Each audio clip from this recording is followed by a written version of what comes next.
Bom dia!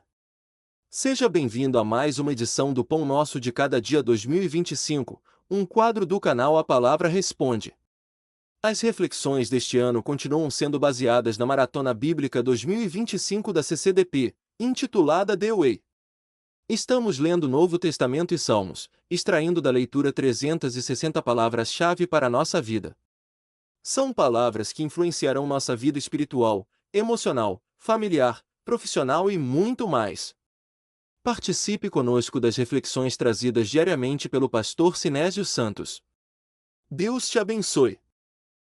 Olá, meus queridos amigos, amados irmãos. Mais um dia, chegando aqui, pastor Sinésio, com as considerações da leitura de hoje. Na maratona, hoje nós lemos Atos capítulo 13. Do capítulo, a palavra que eu separei para nossa reflexão é esta: separados. Separados tem três formas de dizer isso no hebraico: Badal, Nazar, Kadash. E três formas de fazê-lo também no grego: aforizo, ragiazo, eklegomai.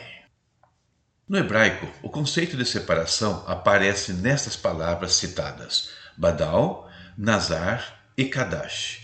Cada uma delas fala de separação de um ponto de vista diferente. Badal descreve a ação divina de separar. Deus separa a luz das trevas, Gênesis 1:4, e também separa Israel das demais nações para ser santo, Levítico 20:26. Nazar carrega a ideia de consagração e dedicação, como no caso dos nazireus, Números 6:2.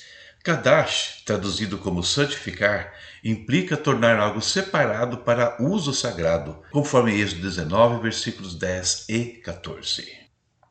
No grego, separação se expressa por meio das palavras que eu citei, como aforizo, ragiazo e eklegomai. Assim como ocorre no hebraico, cada vocábulo expressa um diferente aspecto de separação. Aforizo implica em designar ou pôr à parte para um propósito específico, conforme Atos 13:2. Ragiazo relaciona-se à santificação, ou seja, separar do comum para o sagrado, João 17:17. E eklegomai envolve a escolha e distinção para um propósito divino, Efésios 1:4, e destaca a separação pela eleição de Deus. Baseado nessas informações, na leitura de hoje, três aspectos da separação eu destaco. Primeiro, consagração intencional. Em Atos 13, a igreja em Antioquia obedece ao Espírito Santo e separa Barnabé e Saulo para a obra missionária. Essa separação não é um afastamento, mas uma consagração intencional a um chamado. A missão da igreja nasce dessa separação guiada por Deus. Segundo, chamado divino. Tanto no Antigo quanto no Novo Testamento, a separação é um ato de Deus para cumprir seus planos. Isaías 6:8, Atos 13:2.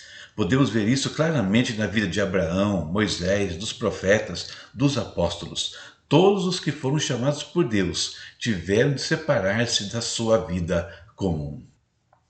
Finalmente, consagração e serviço. A separação está intimamente ligada à consagração para o serviço de Deus, seja no sacerdócio ou na missão apostólica, Levítico 20:26, Atos 13:3.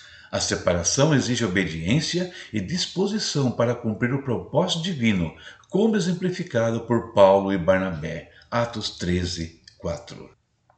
Concluindo, essa palavra, no contexto bíblico, carrega um significado profundo de consagração e propósito divino. Em Atos 13, vemos como o Espírito Santo guia a igreja para separar Barnabé e Saulo para uma missão específica, refletindo a continuidade do plano de Deus de chamar e enviar os seus servos. Essa separação não é apenas um ato de distinção, mas um convite à obediência e ao serviço fiel. E termino lendo um trecho de Atos 13, versículos 1 ao 5, onde nós vemos então o chamado que Deus fez na vida de Saulo e na vida de Barnabé. E na igreja que estava em Antioquia havia alguns profetas e doutores, a saber, Barnabé e Simeão, chamado Níger, e Lúcio Cirineu, e Manaém, que fora criado com Herodes, o tetrarca, e Saulo. E servindo eles ao Senhor e jejuando, disse o Espírito Santo: Apartai-me a Barnabé e a Saulo, para a obra que os tenho chamado. Então, jejuando e orando, e pondo sobre eles as mãos, os despediram. E assim estes, guiados pelo Espírito Santo, desceram a Seleucia, e dali navegaram para Chipre, e chegados a Salamina, anunciavam a palavra de Deus nas sinagogas dos judeus. Tinham também a João como cooperador.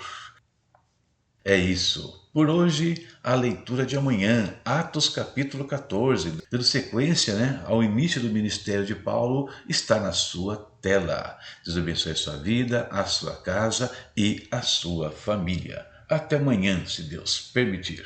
Tchau, tchau. Conheça os e-books do pastor Sinésio Santos. Materiais escritos para inspirar, ensinar e transformar vidas.